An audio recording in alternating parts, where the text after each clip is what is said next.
आखिर ब्रह्मांड की उत्पत्ति कब हुई? कैसे संपूर्ण ब्रह्मांड का निर्माण हुआ? ब्रह्मांड से पहले क्या था? क्या ईश्वर द्वारा ही ब्रह्मांड का निर्माण किया गया या फिर विज्ञान की बिग बैंग थ्योरी ब्रह्मांड निर्माण का मूल कारण है? अगर चैनल पर न्यू आए हैं तो प्लीज चैनल को सब्सक्राइब करने के बाद घंटे वाला बेल आइकन जरूर दबा दें ताकि ऐसे ही धार्मिक वीडियो सबसे पहले आप तक पहुंच सके। तो चलिए दोस्तों वीडियो को शुरू करते हैं। बता दें कि वेदों के अनुसार ईश्वर ने ब्रह्मांड नहीं रचा बल्कि ईश्वर के होने से ब्रह्मांड अपने आप रचता गया। उसकी उपस्थिति में ही सब कुछ अपने आप होता गया। कहा जाता है कि प्रत्येक जीवित आत्मा उस ईश्वर का ही स्वरूप है। वेदों के अनुसार ब्रह्मांड को पंच कोशों वाला बताया गया है, जहां सभी आत्माएं किसी न किसी कोश में निवास करती हैं। ये पंचकोश है जड़, प्राण, मन, विज्ञान और आनंद। मान्यताओं के अनुसार आज से हजारों वर्ष पहले ब्रह्मांड नहीं था, फिर अचानक एक बिंदु की उत्पत्ति हुई। यह बिंदु कोई साधारण बिंदु नहीं था, जिसके कारण इस बिंदु में अचानक परिवर्तन होने लगा और फिर उस बिंदु के अंदर ही भयानक विस्फोट हुए। शिव पुराण के अनुसार नाद और बिंदु के मिलन से ही इस संपूर्ण ब्रह्मांड की उत्पत्ति हुई है। नाद का अर्थ है ध्वनि और बिंदु का अर्थ है प्रकाश। इसे ही अनाहत या अनहद की ध्वनि कहते हैं, जो आज भी सतत जारी है। इसी ध्वनि को हिंदू धर्म में ओम के रूप में उच्चारित किया जाता है। ब्रह्मा से ही संपूर्ण सृष्टि और आत्माओं की उत्पत्ति हुई है।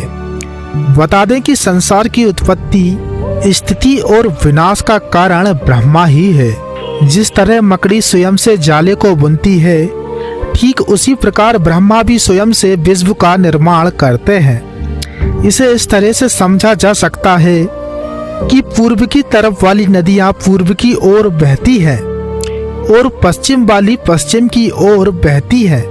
जिस तरह समुद्र से उत्पन्न सभी नदियां अमुक हो जाती हैं, किंतु समुद्र में ही मिलकर वे नदियां ये नहीं जानती कि हम अमुक नदी हैं, ठीक इसी प्रकार ब्रह्मा से उत्पन्न होकर हम यह नहीं जान पाते कि हम कहां से आए हैं।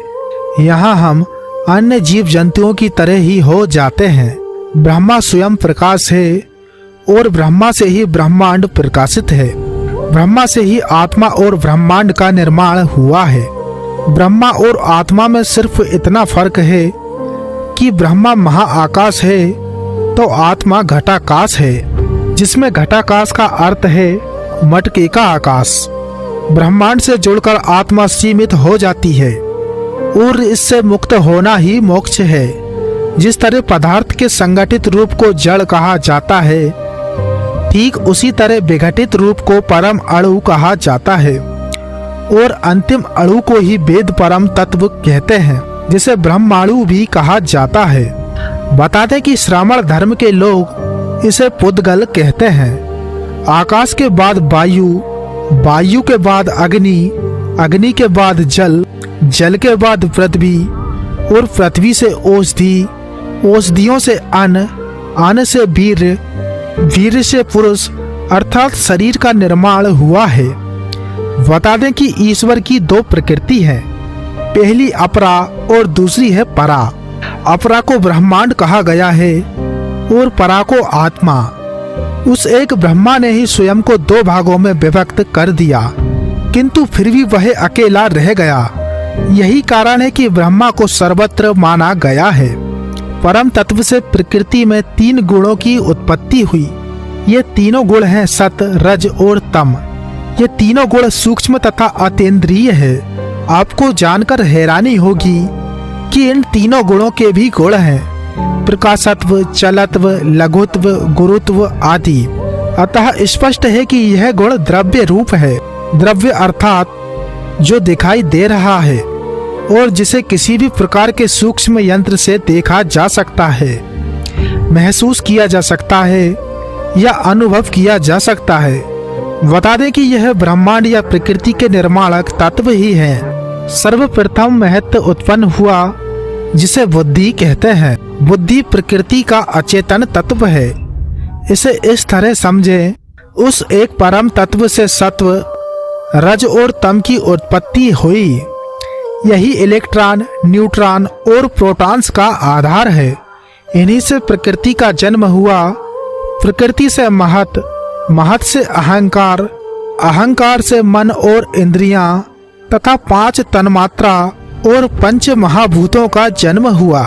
पृथ्वी, जल, वायु, अग्नि, आकाश, मन, बुद्धि और अहंकार, यह प्रकृति के 8 तत्व हैं। कृति बाह्य अणु है जिसे तोड़ा नहीं जा सकता, किंतु महत जब टूटता है तो अहंकार का रूप भरता है। अहंकारों से ज्ञानेंद्रियां, कामेंद्रियां और मन बनता है। अहंकारों से ही तन्मात्रा भी बनती है और उनसे ही 5 महाभूत का निर्माण होता है।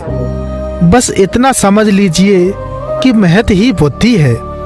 महत में सत्य, रज और तम के संतुलन टूटने पर बुद्धि निर्मित होती है। महत का एक अंश प्रत्येक पदार्थ या प्राणी में बुद्धि का कार्य करता है। बुद्धि से अहंकार के 3 रूप पैदा होते हैं। पहला सात्विक अहंकार, जिसे बेकार भी कहा जाता है। विज्ञान की भाषा में इसे न्यूट्रॉन कहा जाता है। यही 5 महाभूतों के जन्म का आधार माना जाता है। दूसरा है तेजस अहंकार, जिससे तेज की उत्पत्ति हुई, जिसे वर्तमान भाषा में इलेक्ट्रॉन कह सकते हैं। तीसरा अहंकार भूतादि है। यह 5 महाभूतों आकाश, वायु, अग्नि, जल और पृथ्वी का पदार्थ रूप प्रस्तुत करता है। वर्तमान विज्ञान के अनुसार इसे प्रोटॉन्स कह सकते हैं। इससे रासायनिक तत्वों के अणुओं का भार न्यूनाधिक होता है। अतः 5 महाभूतों में पदार्थ तत्व इनके कारण ही माना जाता है।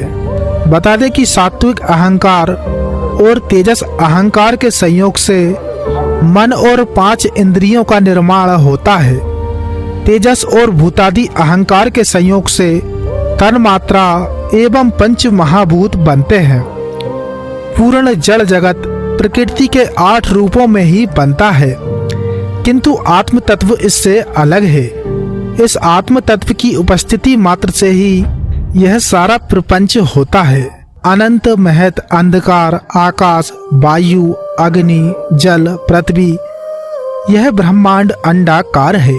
इस आत्म तत्व की उपस्थिति मात्र से ही यह सारा प्रपंच होता है। यह ब्रह्मांड जल या बर्फ और इसके बादलों से घिरा हुआ है।